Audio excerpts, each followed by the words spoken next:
नमस्कार दोस्तों। सबसे पहले मैं अपने YouTube channel shining English grammar में आप सभी लोगों का हार्दिक स्वागत करता हूं। दोस्तों, मैं आप लोगों को अपने इस वीडियो में इफ के प्रयोग के बारे में बताने जा रहा हूं कि इफ का प्रयोग कहां होता है।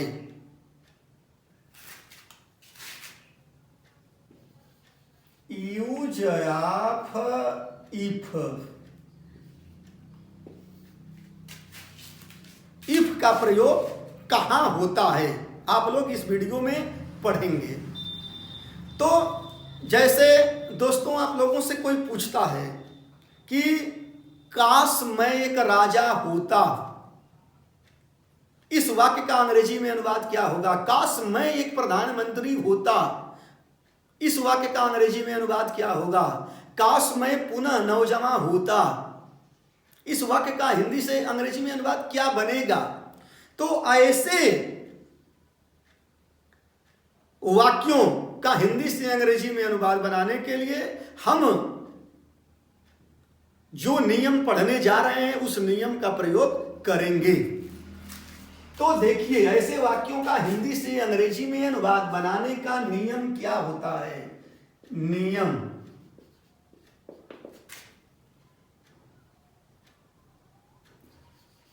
इफ प्लस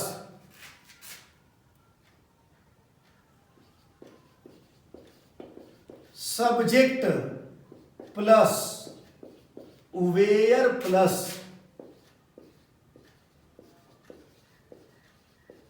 कंप्लीमेंट और अंत में इसमें लगता है एक्सक्लेमेशन मार्क यानी संबोधन का चिन्ह।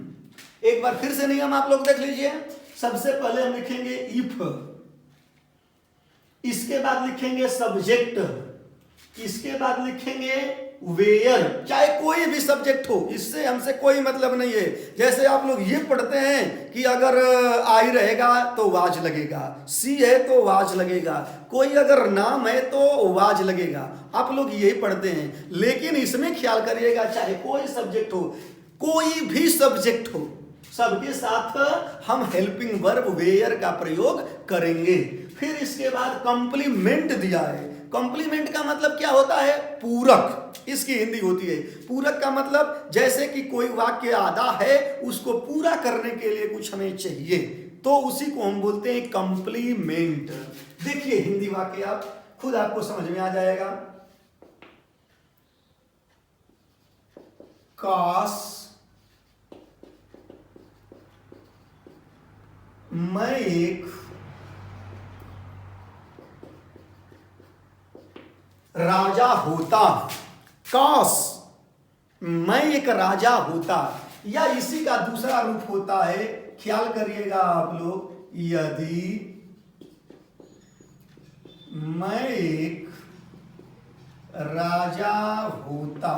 ख्याल करिएगा दोस्तों, दोनों एक ही बात है। काश मैं एक राजा होता, या इसी का दूसरा भाग होता है यदि मैं एक राजा होता। इसका देखिए कैसे बनेगा अनुवाद। सबसे पहले देखिए नियम में हम क्या लिखेंगे? इफ, इसके बाद सब्जेक्ट लिखेंगे। सब्जेक्ट हमारा है मैं की अंग्रेजी क्या होती है? आई। इसके बाद आप लोग जानते हैं कि चाहे सब्जेक्ट कोई भी हो, क्या लिखेंगे हम? वेयर। इसके बाद हमको क्या लिखना है? नियम में देखिए कंप्लीमेंट। कंप्लीमेंट का मतलब वाक्य को पूरा करने वाला। जैसे आप समझिए, कह रहा है यदि मैं एक राजा होता, सबसे पहले हमने लिखा इफ, यदि या काश, आई वेयर माने मैं होता। कह रहा है काश मैं होता, क्या होता? अभी वाक्य पूरा नहीं है। काश मैं होता, क्या होता? जब जो होगा उसको जब हम लिखेंगे तब वही काम करेगा, कंप्लीमेंट का काम, वाक्य तब पूरा होगा। तो हमारा है क्या होता? एक राजा होता। क्या बन जाएगा? A king. If I were a king, काश मैं एक राजा होता, या यदि मैं एक राजा होता। काश मैं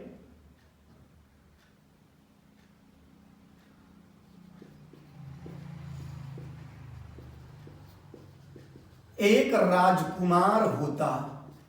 देखिए कैसे बनेगा। सबसे पहले हम क्या लिखेंगे, इफ, फिर इसके बाद सब्जेक्ट लिखना है, मैं की अंग्रेजी क्या हो जाएगी, आई। इसके बाद क्या लिखना है हमको, वेयर। इसके बाद हमको लिखना है पूरक, काश मैं होता, क्या होता, एक राजकुमार होता। तो एक राजकुमार की अंग्रेजी क्या हो जाएगी, ए प्रिंस। आगे देखिए, काश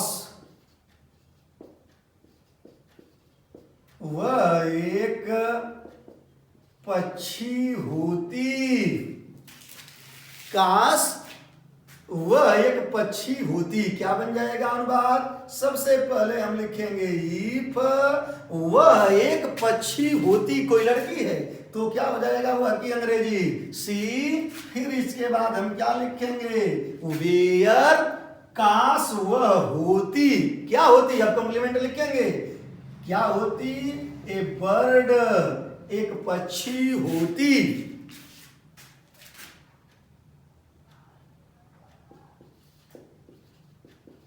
काश मैं पुनः नौजवान होता, काश मैं पुनः नौजवान होता। देखिए क्या बनेगा, सबसे पहले हम क्या लिख देंगे, इफ, मैं है तो अंग्रेजी क्या हो जाएगी, आई। फिर इसके बाद हम क्या लिख देंगे, वेयर, काश मैं होता पुनः नौजवान, इसकी अंग्रेजी लिखनी है, कॉम्प्लीमेंट की। नौजवान की अंग्रेजी होती है नौजवान यानी यूथ, और पुनः की अंग्रेजी क्या होती है, अगेन। ऐसे वाक्यों में क्या करिएगा दोस्तों, चाहे हिंदी वाक्य हो चाहे इसका हिंदी से अंग्रेजी बनाएंगे, हमेशा ये एक्सक्लेमेशन मार्क लगेगा, संबोधन का चिन्ह, ख्याल करिएगा। यदि संबोधन का चिन्ह आप नहीं लगाएंगे तो आपका पूरा अनुवाद सही है, फिर भी ये गलत माना जाएगा। तो कह रहा है काश मैं पुनः नौजवान होता, तो बन गया if I were youth again, काश मैं पुनः नौजवान होता।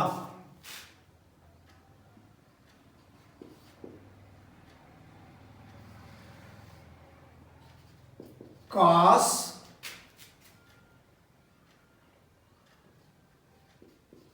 राम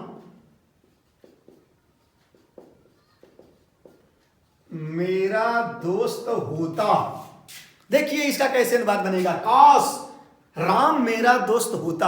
आप लोगों को बताए हैं कि यदि किसी भी वाक्य में काश या यदि आ जाए तो सबसे पहले हम क्या लिखेंगे, इफ। इसके बाद सब्जेक्ट लिखना है, क्या बन जाएगा, राम। इसके बाद आप लोगों को बताए हैं कि यदि कोई भी सब्जेक्ट हो हम उसके बाद क्या लिखेंगे, सहायक क्रिया, वेयर। अब इसके बाद हमको लिखना है काश राम होता, क्या होता, मेरा दोस्त।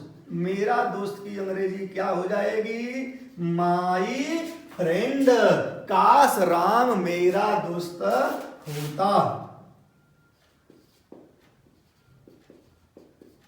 काश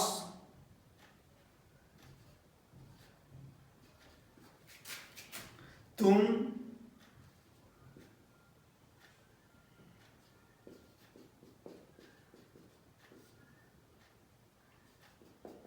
ईमानदार होते, काश तुम ईमानदार होते, क्या लिख देंगे, इफ। फिर क्या हो जाएगा, यू। फिर क्या लिख देंगे, वेयर। इसके बाद लिखेंगे ईमानदार। ईमानदार की अंग्रेजी क्या होती है, ऑनेस्ट। काश तुम ईमानदार होते, इफ यू वेयर ऑनेस्ट।